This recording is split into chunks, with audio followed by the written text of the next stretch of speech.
بسم الله الرحمن الرحيم الحمد لله الذي أنزل على عبده الكتاب ولم يجعل له عوجا قيما لينذر بأسا شديدا من لدنه ويبشر المؤمنين الذين يعملون الصالحات أن لهم أجرا حسنا ماكثين فيه أبدا وينذر الذين قالوا اتخذ الله ولدا ما لهم به من علم ولا لآبائهم كبرت كلمة تخرج من أفواههم إن يقولون إلا كذبا فلعلك باخع نفسك على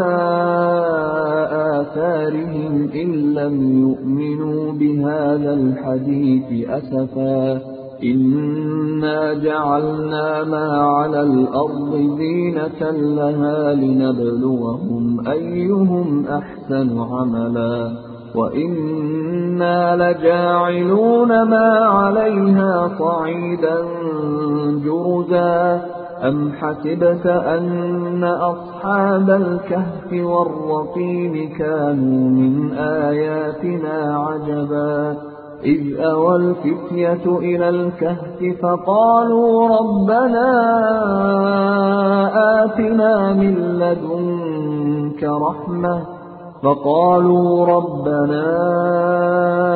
آتنا من لدنك رحمة وهيئ لنا من أمرنا رشدا فضربنا على آذانهم في الكهف سنين عددا ثم بعثناهم لنعلم أي الحزبين أحصى لما لبثوا أمدا نحن نقص عليك نبأهم بالحق إنهم فتية آمنوا بربهم وزدناهم هدى وربطنا على قلوبهم إذ قاموا فقالوا ربنا رب السماوات والأرض لن ندعو من دونه إلها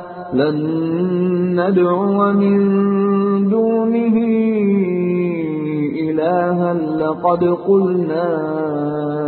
إذا شططا هؤلاء قومنا اتخذوا من دونه آلهة لولا يأتون عليهم بسلطان بين فمن أظلم ممن افترى على الله كذبا وإذ اعتزلتموهم وما يعبدون إلا الله فأووا إلى الكهف ينشر لكم ربكم من رحمته ويهيئ لكم من أمركم مرفقا وترى الشمس إذا طلعت تزاور عن كهفهم ذات اليمين وإذا غربت تقرضهم ذات الشمال وهم في فجوة منه ذلك من آيات الله من يهد الله فهو المهتد ومن يضلل فلن تجد له وليا مرشدا وتحسبهم أيقاظا وهم رقود ونقلبهم ذات اليمين وذات الشمال وكلبهم باسط ذراعيه بالوصيد لو اطلعت عليهم لوليت منهم فرارا ولملئت منهم رعبا وكذلك بعثناهم ليتساءلوا بينهم قال قائل منهم كم لبثتم قالوا لبثنا يوما أو بعض يوم قالوا ربكم أعلم بما لبثتم فابعثوا أحدكم بورقكم هذه إلى المدينة فلينظر أيها أزكى طعاما فليأتكم برزق منه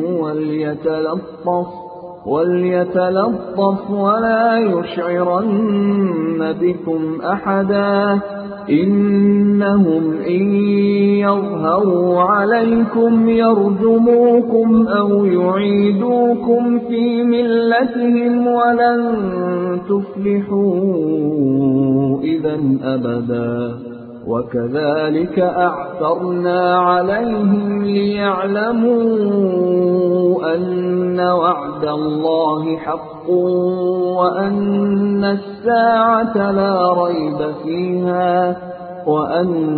الساعة لا ريب فيها إذ يتنازعون بينهم أمرهم فقالوا بنوا عليهم بنيانا ربهم أعلم بهم قال الذين غلبوا على أمرهم لنتخذن عليهم مسجدا سيقولون ثلاثة رابعهم كلبهم ويقولون خمسة سادسهم كلبهم رجما بالغيب ويقولون سبعة وثامنهم كلبهم قل ربي أعلم بعدتهم ما يعلمهم إلا قليل فلا تمار فيهم إلا مراء ظاهرا ولا تستفت فيهم منهم أحدا ولا تقولن لشيء إني فاعل ذلك غدا إلا أن يشاء الله واذكر ربك إذا نسيت وقل عسى أن يهديني ربي أقرب من هذا رشدا ولبثوا في كهفهم 300 سنين وازدادوا 9 قل الله أعلم بما لبثوا له غيب السماوات والأرض أبصر به وأسمع ما لهم من دونه من ولي ولا يشرك في حكمه أحدا واتل ما أوحي إليك من كتاب ربك لا مبدل لكلماته ولن تجد من دونه ملتحدا واصبر نفسك مع الذين يدعون ربهم بالغداة والعشي يريدون وجهه ولا تعد عيناك عنهم تريد زينة الحياة الدنيا ولا تطع من أغفلنا قلبه عن ذكرنا واتبع هواه وكان أمره فرطا وقل الحق من ربكم فمن شاء فليؤمن ومن شاء فليكفر إنا أعتدنا للظالمين نارا أحاط بهم سرادقها وإن يستغيثوا يغاثوا بماء كالمهل يشوي الوجوه بئس الشراب وساءت مرتفقا إن الذين آمنوا وعملوا الصالحات إنا لا نضيع أجر من أحسن عملا أولئك لهم جنات عدن تجري من تحتهم الأنهار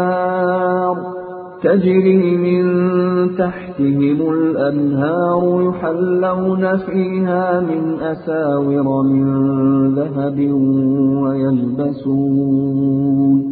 ويلبسون ثيابا خضرا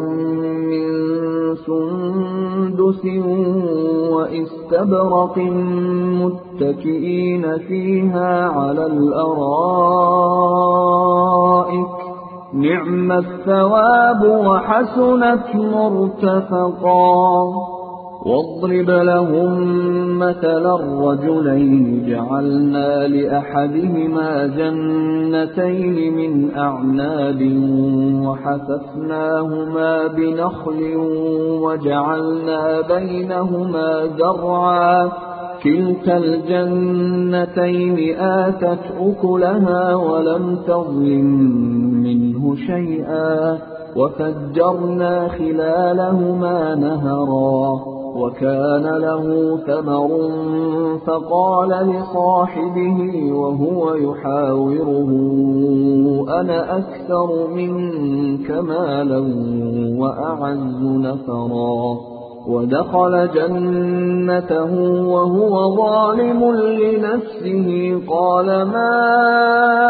أظن أن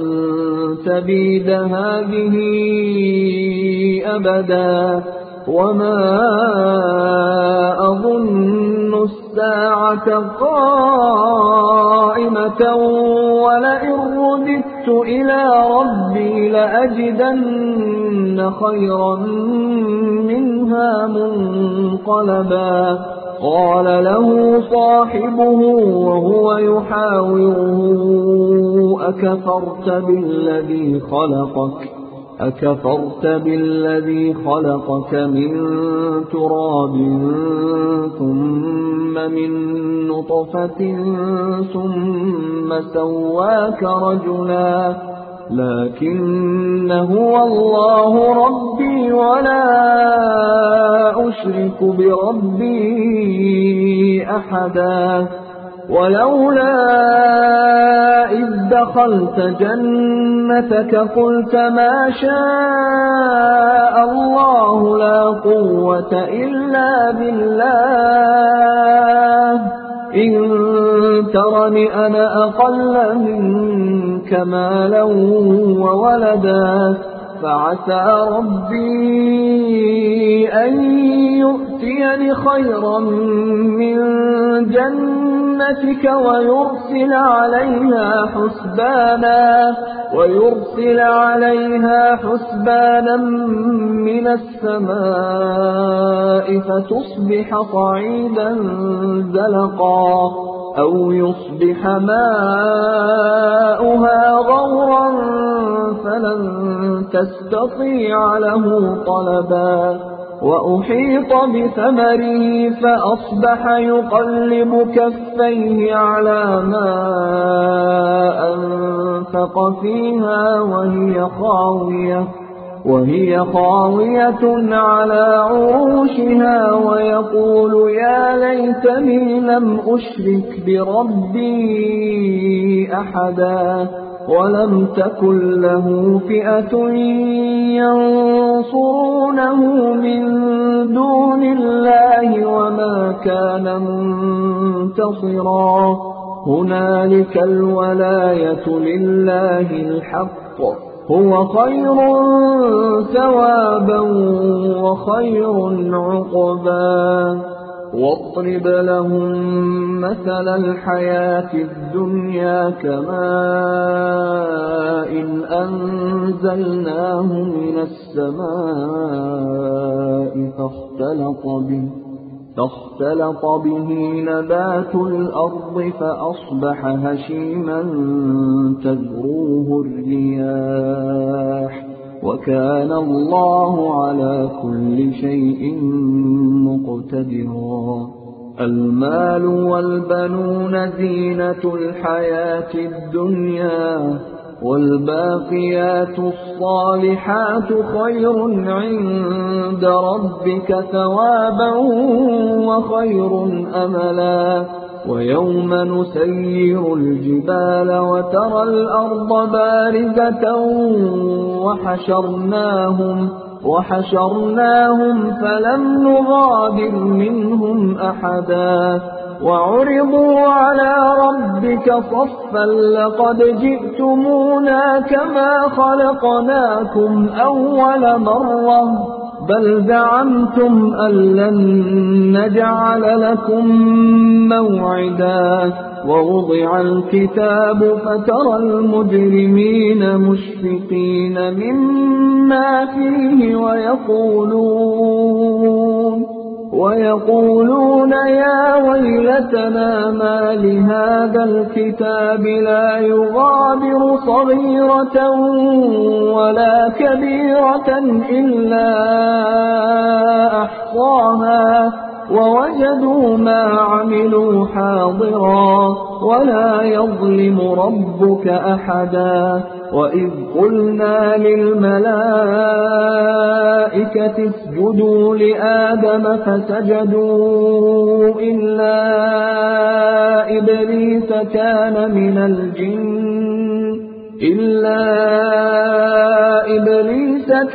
من الجن ففسق عن أمر ربه أفتتخذونه وذريته أولياء من دوني وهم لكم عدو بئس للظالمين بدلا. ما أشهدتهم خلق السماوات والأرض ولا خلق أنفسهم وما كنت متخذ المضلين عضدا. ويوم يقول نادوا شركائي الذين زعمتم فدعوهم فلم يستجيبوا لهم وجعلنا بينهم موبقا. ورأى المجرمون النار فظنوا أنهم مواقعوها ولم يجدوا عنها مصرفا. ولقد صرفنا في هذا القرآن للناس من كل مثل وكان الإنسان أكثر شيء جدلا. وما منع الناس أن يؤمنوا إذ جاءهم الهدى ويستغفروا ربهم إلا أن تأتيهم سنة الأولين أو يأتيهم العذاب قبلا. وما نرسل المرسلين إلا مبشرين ومنذرين ويجادل الذين كفروا بالباطل ليدحضوا به الحق واتخذوا آياتي وما أنذروا هزوا. ومن أظلم ممن ذكر بآيات ربه فأعرض عنها ونسي ما قدمت يداه إنا جعلنا على قلوبهم أكنة أن يفقهوه وفي آذانهم وقرا وإن تدعهم إلى الهدى فلن يهتدوا إذا أبدا وربك الغفور ذو الرحمة لو يؤاخذهم بما كسبوا لعجل لهم العذاب بل لهم موعد لن يجدوا من دونه موئلا وتلك القرى أهلكناهم لما ظلموا وجعلنا لمهلكهم موعدا وإذ قال موسى لفتاه لا أبرح حتى أبلغ مجمع البحرين أو أمضي حقبا فلما بلغا مجمع بينهما نسيا حوتهما فاتخذ سبيله في البحر سربا فلما جاوزا قال لفتاه آتنا غداءنا لقد لقينا من سفرنا هذا نصبا قال أرأيت إذ أوينا إلى الصخرة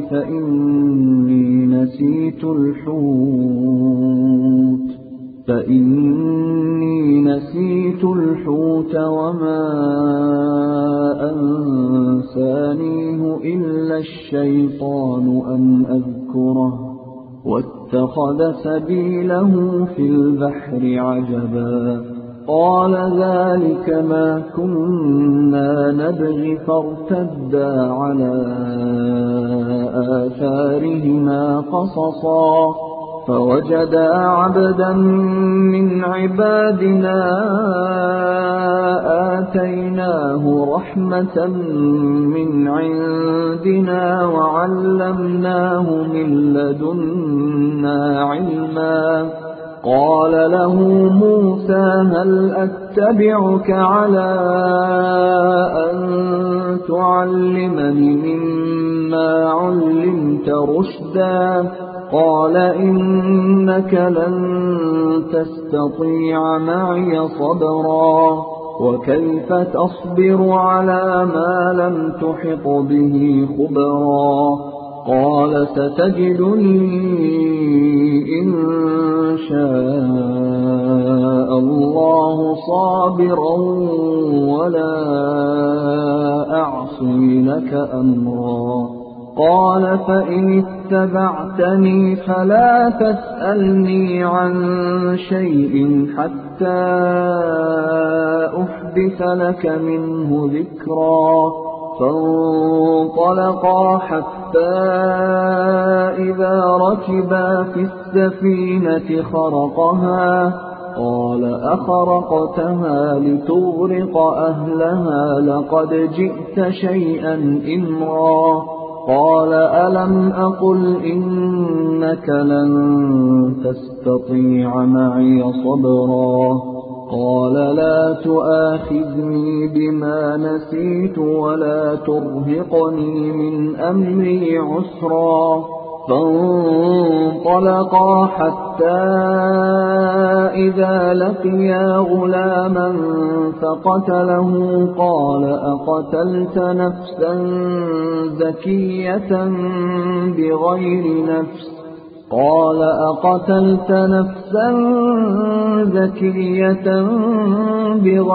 نفس لقد جئت شيئا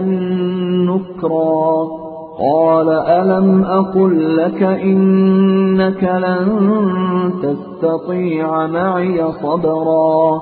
قال إن سألتك عن شيء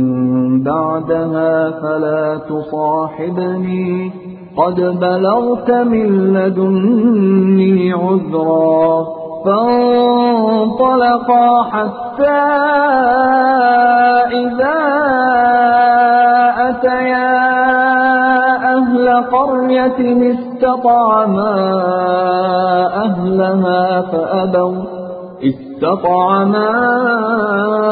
أهلها فأبوا أن يضيفوهما فوجدا فيها جدارا يريد أن ينقض فأقامه قال لو شئت لاتخذت عليه أجرا قال هذا فراق بيني وبينك سأنبئك بتأويل ما لم تستطع عليه صبرا أما السفينة فكانت لمساكين يعملون في البحر فأردت أن أعيبها وكان وراءهم ملك يأخذ كل سفينة غصبا وأما الغلام فكان أبواه مؤمنين فخشينا أن يرهقهما طغيانا وكفرا فأردنا أن يبدلهما ربهما خيرا منه زكاة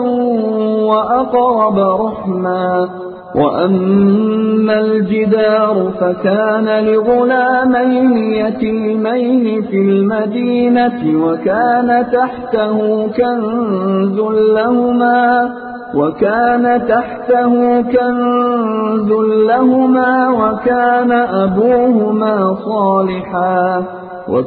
أبوهما صالحا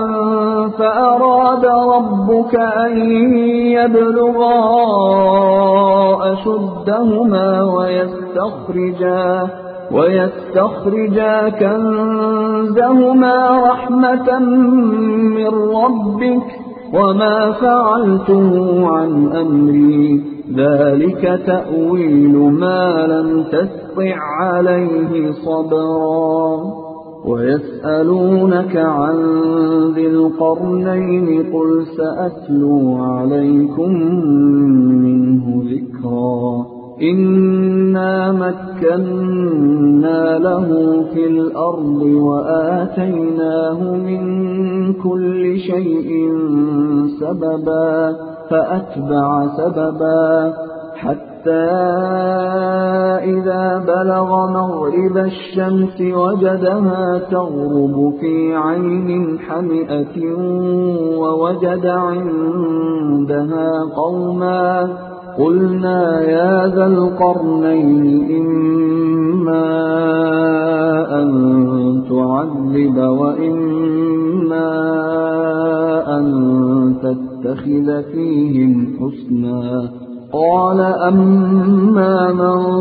ظلم فسوف نعذبه ثم يرد إلى ربه فيعذبه عذابا نكرا وأما من آمن وعمل صالحا فله جزاء الحسنى وسنقول له من أمرنا يسرا ثم أتبع سببا حتى إذا بلغ مطلع الشمس وجدها تطلع على قوم لم نجعل لهم من دونها سترا كذلك وقد أحطنا بما لديه خبرا ثم أتبع سببا حتى إذا بلغ بين السدين وجد من دونهما قوما لا يكادون يفقهون قولا قالوا يا ذا القرنين إن يأجوج ومأجوج مفسدون في الأرض فهل نجعل لك خرجا على أن تجعل بيننا وبينهم سدا قال ما مكنني فيه ربي خير فأعينوني بقوة أجعل بينكم وبينهم ردما آتوني زبر الحديد حتى إذا ساوى بين الصدفين قال انفخوا حتى إذا جعله نارا قال آتوني أفرغ عليه قطرا فما استطاعوا أن يظهروه وما استطاعوا له نقبا قال هذا رحمة من ربي فإذا جاء وعد ربي جعله دكا وكان وعد ربي حقا وتركنا بعضهم يومئذ يموج في بعض ونفخ في الصور فجمعناهم جمعا وعرضنا جهنم يومئذ للكافرين عرضا الذين كانت أعينهم في غطاء عن ذكري وكانوا لا يستطيعون سمعا أفحسب الذين كفروا أن يتخذوا عبادي من دوني أولياء إنا أعتدنا جهنم للكافرين نزلا قل هل ننبئكم بالأخسرين أعمالا الذين ضل سعيهم في الحياة الدنيا وهم يحسبون أنهم يحسنون صنعا أولئك الذين كفروا بآيات ربهم ولقائه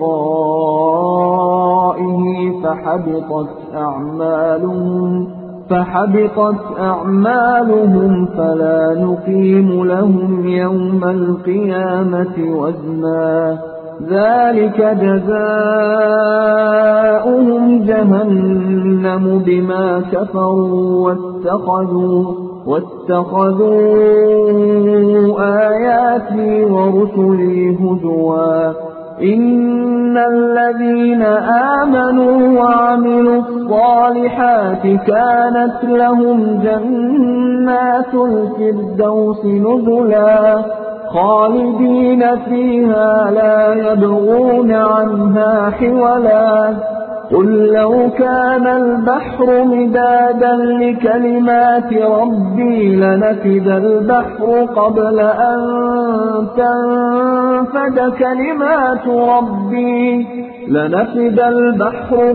أن تنفد كلمات ربي ولو جئنا بمثله مددا قل إنما أنا بشر مثلكم يوحى إلي أنما إلهكم إله واحد فمن كان يرجو لقاء ربه فليعمل عملا